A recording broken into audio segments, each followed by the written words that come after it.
au contraire damay nekk kaso sax muy dem di jëndi ay livres parce que xam na ni j'aime lire. Ah oui. di ma andil ay livres dama professeur livre bi génn na xam naa ne boo nekkoon si biir da nga koy lire am lii pour yow la. je sais que yeneen détenus yu bëri yu nekkoon ci kaso yi ñii ils payaient leur loyer ñii ils leur achetaient ay yére ay t-shirt ay chemises ba ci ay caleçons daf ko jël ay xale ci biir kaso. quand même. mais Maître Moussa Sarr c'est quelqu'un bi nga xam ne xam na lan mooy tooñ te d'accord si tooñ.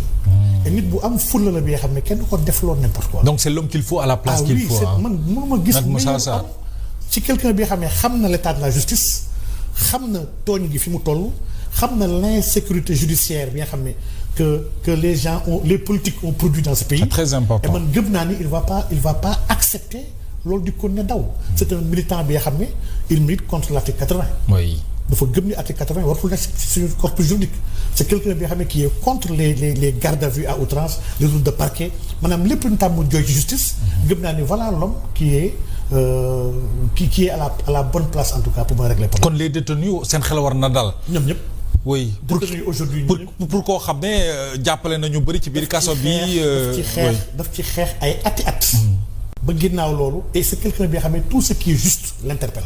Il a été l'avocat de Imam Aly Badara Ndao. Ah, on se rappelle. yàlla yërëm ko. ndeysaan. Maître Moussa Sarr. c'est quelqu'un bi nga xam ne dans toutes les causes justes et nobles il s'applique. Absolument. donc vraiment man dama am yaakaar gëm ni li ñu yàgg xeex ne justice warul naax saay avec Moussa Sarr gëm naa ni kenn du weñ loxoom dara fa am fulla nit la bi nga xam ne yàlla defal na ko teraanga xam na boppam xam na mooy kan donc vraiment man je suis très heureux. Très bien. maa ngi fàttaliku ba ñu njëkkee formé gouvernement tabb Ousmane Diagne. waaw j'avais dit que j'étais pas d'accord sur l'histoire d'Ousmane Diagne. waaw on se rappelle. qu'il fallait mettre Moussa Sarr. donc vraiment tey l'histoire vous a donné raison. alhamdulilah. alors beneen affaire bu ñu jàngat ci gouvernement professeur bokk na ci le premier ministre sortant dafa ne amul benn Pastef membre Pastef bi ne ci biir gouvernement am ñun ñu koy gis ci Yankhoba Diémé bi ñu jox forces armées nga xam ne ministère de souveraineté la gis fa Moussa Balla Fofana alliés yi ñu gis fa ñi nga xamante ni ñoo di Dianté ñu wane fa itam ñu gis fa ku mel ni